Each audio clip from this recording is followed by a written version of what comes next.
வாங்க இன்னைக்கு சம்பா கோதுமையை வச்சு எப்படி வெயிட் லாஸ் ரெசிபி செய்யலான்னு பார்க்கலாம். இது சும்மா நார்மலாகவும் செஞ்சு சாப்பிட்லாம், வெயிட் லாஸ் பண்ணுறவங்களும் செஞ்சு சாப்பிட்லாம். இது வந்து சம்பா கோதுமையை தேவையான அளவுக்கு எடுத்து வச்சுருக்கிறேன்.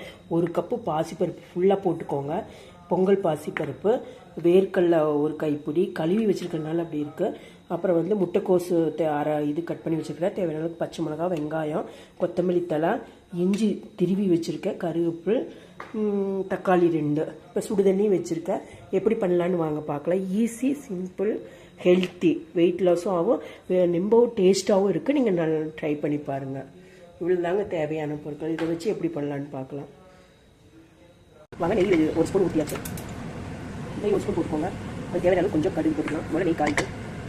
நெய் காஞ்சோடனே 1 ஸ்பூன் கடுகு போட்டுக்கோங்க. கடுகு பொரிஞ்சோடனே நம்ம பாசிப்பருப்பு கடலை போட்டுக்கலாம். கடுகு பொரிய ஆரம்பிக்குது. நீங்கள் வந்து 1 கப்பு பாசிப்பருப்பு போட்டுக்கோங்க. அப்படியே போட்டுக்கோங்க. இது அவ்வளோ டேஸ்ட்டாக இருக்கும். வதக்கி பொங்கல் பாசிப்பருப்பு 1 கப் போட்டுக்கோங்க. அப்படியே கொஞ்சம் நல்லா கலரி வச்சுக்கோங்க.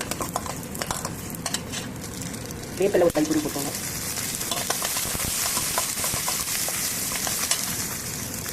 இது நல்லா பொரிஞ்சோடனே நம்ம இஞ்சி பச்சை மிளகா போட்டுக்கலாம். கொஞ்சம் நேரம் பொரிக்கணும். நல்லா பாசிப்பருப்பும் கடுகு வேர்க்கடலை எல்லாம் பொரிஞ்சிச்சு. நல்லா பண்ணுங்க. நல்லா பொரிஞ்சிச்சு. வந்து நம்ம இஞ்சி போட்டுக்கலாம். இஞ்சி 3 வச்சு இஞ்சி அப்படி போட்டுக்கோங்க. கருவேப்பிலை போட்டுக்கோங்க. பச்சை மிளகா, காரத்துக்கு எல்லாம் பச்சை மிளகா நல்லா வதக்கலாம்.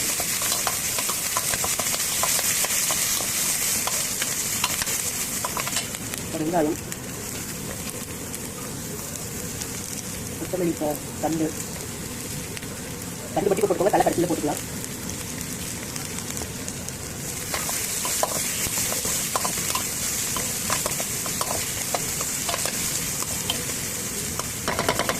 நல்லா பொரிச்சு கொடுத்து வெங்காயம்ல 2 கொஞ்சமாக இருக்குது. நல்லா வதங்கியாச்சு. கொஞ்சம் முட்டை கோசி போட்டுக்கோங்க.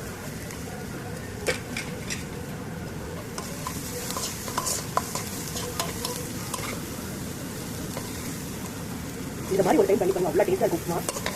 உப்புமா பிடிக்காத ஊரே இது மாதிரி செஞ்சு சாப்பிட்டா பிடிக்கும். தக்காளி போட்டுக்கலாம். 2 தக்காளி கட் பண்ணி வச்சுருக்கேன். நாட்டு தக்காளி.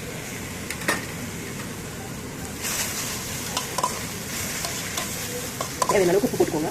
சீக்கிரம் தக்காளி வெந்துடும்.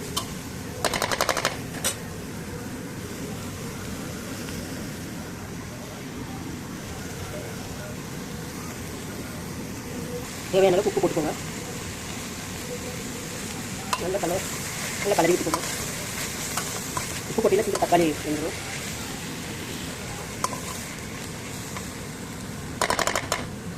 உப்பு போட்டு நல்லா கலக்கி விட்டாச்சு. இதுக்கு வந்து நான் 2 கப் ரவைக்கு வந்து நான் வந்து 1 ஸ்பூன் சக்கரை, சும்மா 1 ஸ்பூன் சக்கரை போட்டுக்கிறேன். அவ்வளோ டேஸ்ட்டாக இருக்கும். நல்லா தூக்கி கொடுக்கணும். நல்லா உப்புமாவா டேஸ்ட்டாக.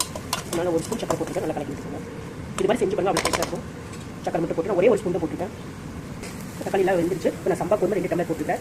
1 டம்ளர் போட்டாச்சு. 1 டம்ளர் போட்டுக்கலாம். 1 டம்ளர் போட்டாச்சு. மறுக்க 1 டம்ளர், 2 டம்ளர் அப்படியே நல்லா கலரி வச்சுக்கோங்க. கொஞ்சம் அந்த காய்கறி கூட நல்லா கலந்து கொஞ்சம் சூடான போதும்.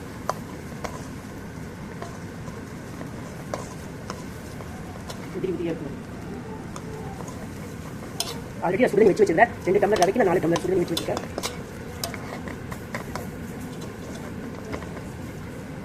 இப்போ கொஞ்சம் 1 ஸ்பூன் நெய் கூட போட்டுக்கோங்க. இந்த சமயத்தில் நீங்கள் 1 ஸ்பூன் நெய் போட்டுக்கிட்டிங்கன்னா ஒன்றோட ஒன்று ஒட்டாது ரவை.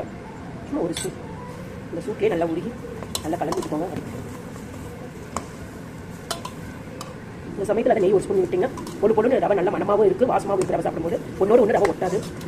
அது நல்லா சூடாயிடுச்சு. இப்போ நம்ம தண்ணி ஊற்றிக்கலாம். ரவை நல்லா வறுத்து எடுத்து ரவை நல்லா வறுத்து வந்துச்சு. இது கூட நம்ம தண்ணி 2 டம்ளர் வரைக்கும் 4 டம்ளர் தண்ணி, 1 டம்ளர், 2 டம்ளர், 3 டம்ளர், 4 டம்ளர்.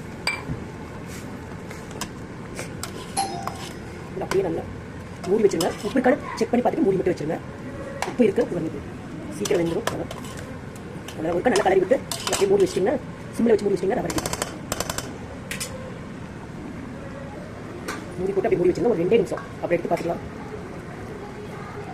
மூடி நல்லா ரெடி ஆகிடுச்சு. ஆல்ரெடி நான் கலரி விட்டேன். 1 நிமிஷத்தில் உப்பு பண்ணுவோம். அப்படியே கொத்தமல்லி தலையை மேலே தூவி கலரிக்கலாம். நல்லா கலக்கி விட்டுக்கணும். கலந்து பண்ணி ஒன்று அவ்வளோ டேஸ்ட்டாக இருக்குது. இது கூட தேங்காய் சட்னி, சாம்பார், தயிர் பச்சடி, தயிர் இல்லை சக்கரை எது வேணாலும் வச்சு சாப்பிடலாம். அவ்வளோ டேஸ்ட்டாக இருக்குது. இல்லை சும்மா கூட சாப்பிடலாம். ரெடி ஆகிடுச்சு பண்ணுவோம். ஆமாம்,